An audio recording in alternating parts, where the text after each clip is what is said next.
It's your girl Ash and I am back with another video, and today I'm going to be learning some more about Napoleon, and I'm going to be watching Napoleon Smashes Prussia, Jena 1806 by Epic History TV. If you guys would like to check out my other Napoleon videos, the link will be up at the top. Now, Napoleon just defeated Austerlitz in 1805. Now is 1806, and they haven't had a break. I mean, it's probably like a couple of months in between. But I'm pretty sure they are exhausted. I'm not exactly sure what's going to happen in this episode, but your girl is about to find out. And if you haven't subscribed already, what are you waiting for? Hit the red button so you can be a part of the family. Don't forget to give your girl a thumbs up. Enough of me talking. Let's get straight into this reaction. An Epic History TV History March collaboration, supported by our sponsor, The Great Courses Plus. In December 1805, at the Battle of Austerlitz, Napoleon Bonaparte, Emperor of the French, won a crushing victory against the joint forces of Austria and Russia. That was December 2nd. Napoleon now dominated Europe, able to hand out spoils as he saw fit. In February 1806, he sent an army led by Marshal Massena to overthrow the King of Naples, who had dared to side with his enemies, and gave his throne to his own brother Joseph instead. That was smart. Another brother, Louis, was made King of Holland. That was smart. His German allies, Bavaria and Württemberg, were elevated to the status of kingdoms, while Napoleon made himself protector of the Confederation of the Rhine, a new alliance of German states that would contribute 60,000 troops to his army. In recognition of the new reality, Emperor Francis of Austria formally dissolved the Holy Roman Empire, founded by Charlemagne 1,000 years before, but now without influence or purpose. Austria had been humiliated. France remained at war with Britain, Sweden, and Russia. Why? Because But in the Napoleon summer of won? 1806, all eyes were on Prussia. Napoleon is a monster who has emerged from the... Dang, calls him a monster. The Prussian king, Frederick William III, regarded Napoleon with deep mistrust and had been about to join the coalition against him when news arrived of its disastrous defeat at Austerlitz. He was heavily influenced by his wife, the celebrated and popular Queen Louise, who detested France and Napoleon. She led the influential War Party at the Prussian court. Matters came to a head over Hanover, a German state which had belonged to British King George III, been occupied by the French, and given by Napoleon to Prussia as compensation for other territorial changes. Now the Prussians learned that Napoleon had secretly offered to give Hanover back to Britain in exchange for peace. Frederick's advisors now persuaded him that war was the only honorable course. Oh my gosh. But Prussia then made a basic strategic blunder, sending an ultimatum to Napoleon without consulting its new allies in the Fourth Coalition. Their forces were too far away to help Prussia, who would now face Napoleon's Grande Armée with just the small state of Saxony for support. It probably would take them forever to get there.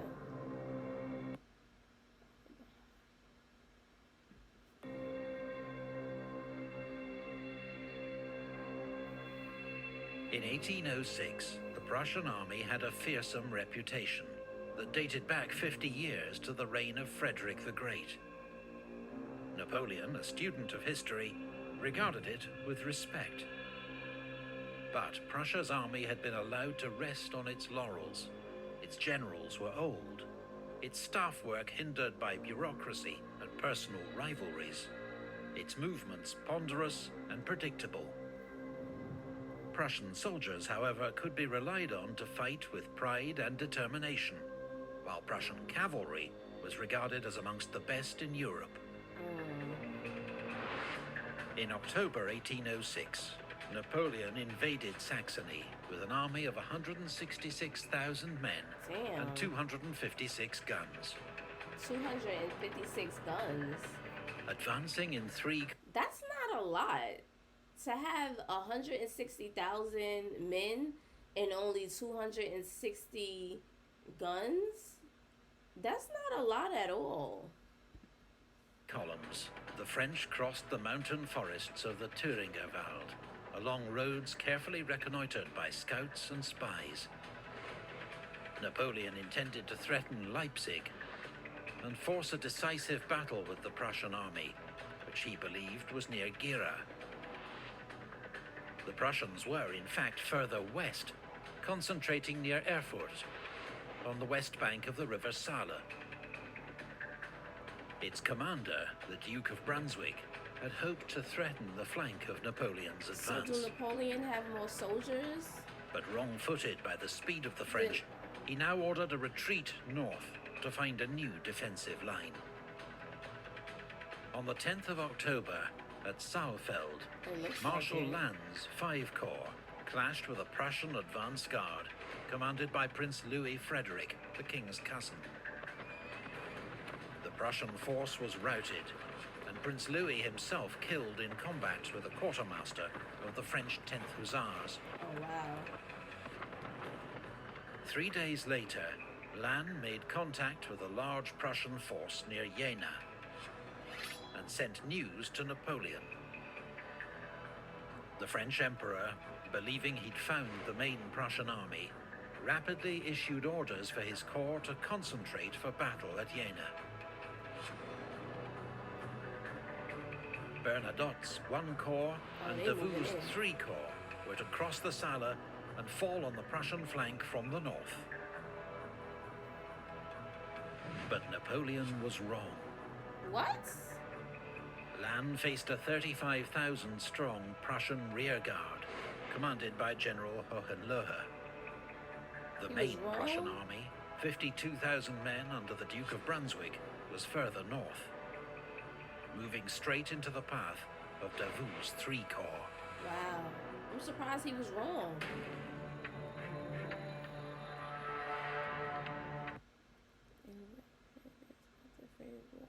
The great artist sees it. Sees it. The Battle of Jena began at 6:30 a.m. on the 14th of October, in thick fog. Marshal Lannes' 5 Corps already had a toehold on the plateau west of the town and river. His first task was to drive back the Prussians and win room for the rest of the French army, arriving by the hour to deploy. Oh, damn, they His moving infantry in. led the way, and fierce fighting broke out for the villages of Cospeda, Closewitz, and Lützeroda. So the right flanks is going around? Meanwhile, Augereau's 7 Corps advanced through a ravine, emerging onto the plateau on Lannes' left flank, Oh, that's the left flank. while Soult's 4 Corps climbed steep tracks to form on his right. Napoleon joined Lannes in the center of the battlefield, organizing a 25-gun battery to support the attack on Vierzehnheiligen. The village was won, but then lost to a determined Prussian counterattack.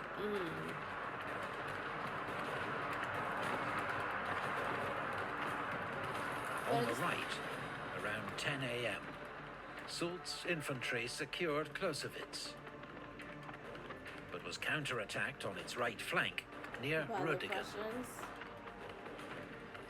A decisive charge by Soult's light cavalry drove off the Prussians, routing their infantry and capturing 2 enemy colors.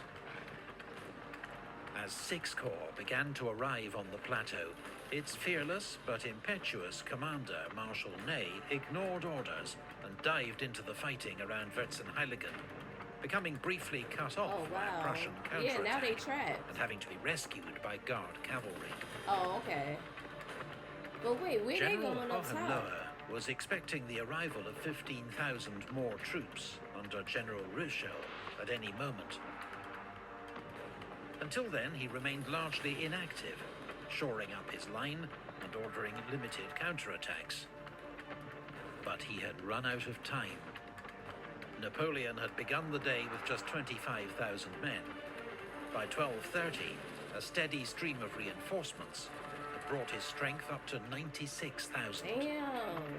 Ain't no As way the Emperor rode past Prussia the winning. Imperial Guard, one young soldier, eager to be sent into action, called out, "Forward!"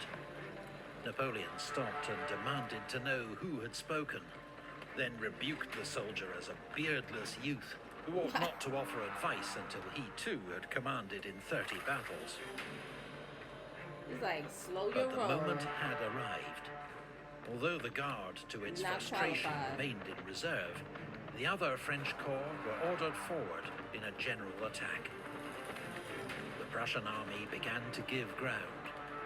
At first it kept its discipline, Dag, they pushing them but back. then They pushing the disintegrated Prussian army back. into a general rout. Murat's cavalry were launched in pursuit, riding down and sabering hundreds of fleeing Prussians. Damn. General Ruchel's 2 divisions finally arrived at the worst possible moment. They briefly held up 5 corps' advance, but were soon outflanked, broken up by cannon fire, and charged down by French cuirassiers.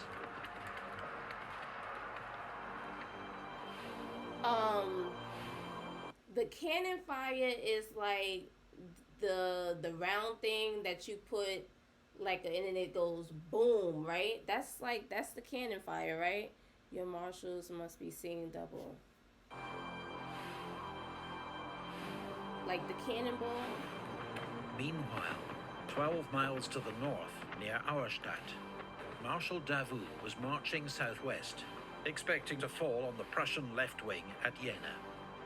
Instead, he encountered the Duke of Brunswick's main Prussian army, heading north to take up new positions. Davout's 3 corps, 27,000 men and 48 guns, was about to face odds of 2 to 1. What? While That's not even- Bernadotte's 1 corps, which had all... It's amazing how there's not enough ammo. You know, there's more soldiers than there is ammo, so I don't know. It just doesn't add up. orders to support Davout was nowhere to be seen. Davout, nicknamed the Iron Marshal, showed no signs of alarm. Damn, they He outnumbered. formed his first division into a defensive line centered on the village of Hassenhausen. His infantry forming squares to repel a series of cavalry charges Oh, that's the by cannon. General Blücher's advance guard. Oh, they outnumbered, y'all.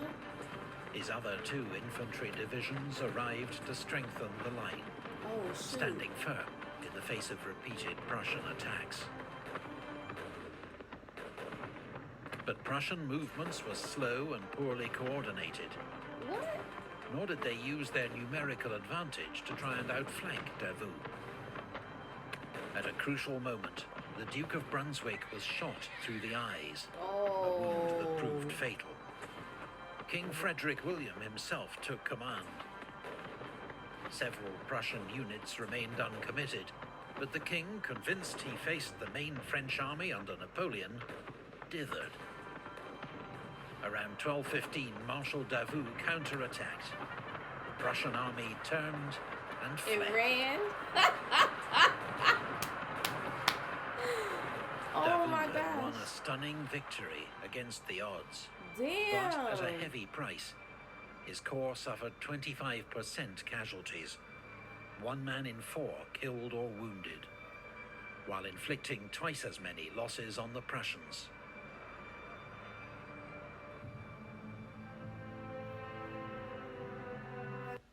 Southern marshals that he and his generals and troops have gained everlasting claims on my gratitude.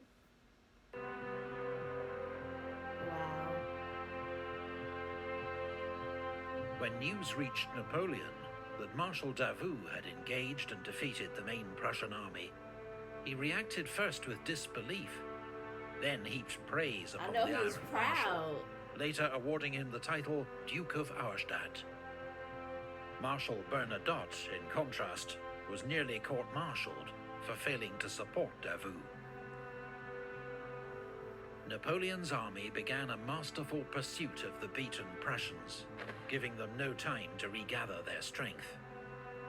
2 weeks after the twin battles of Jena, Auerstedt, Napoleon's troops, led by Davout's heroic III Corps, entered Berlin.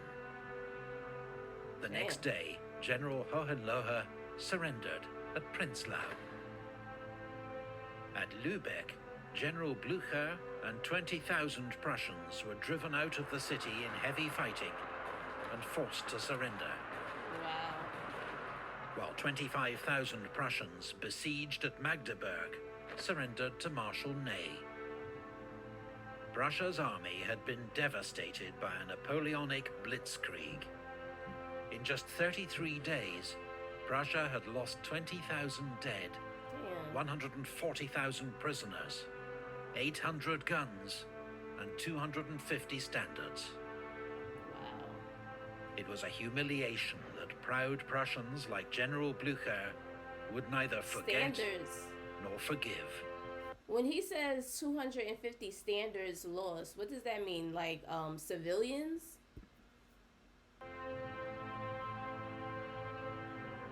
Unlike Saxony, King Frederick William refused to make peace with Napoleon.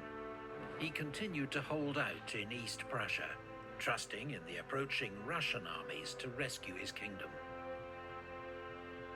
Despite another glorious victory for Napoleon and the Grande Armée, the war was not won yet.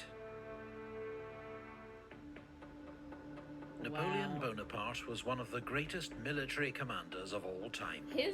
But who were some of the worst? His marshals are definitely the truth. His army, his soldiers are definitely the truth. I can't believe they backed up all the Prussia's soldiers, and they had the advantage over the French. That's crazy.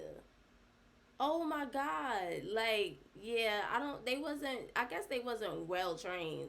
Couldn't have been. I mean, there's no way they should have backed down at all. Like, they outnumbered them. I don't know. They was just chicken shit, I guess. They was just scared. I don't know. Comment down below. Let me know what you guys think. Give your girl a thumbs up. Don't forget to subscribe. And I'll see you guys in the next video. Bye, fam.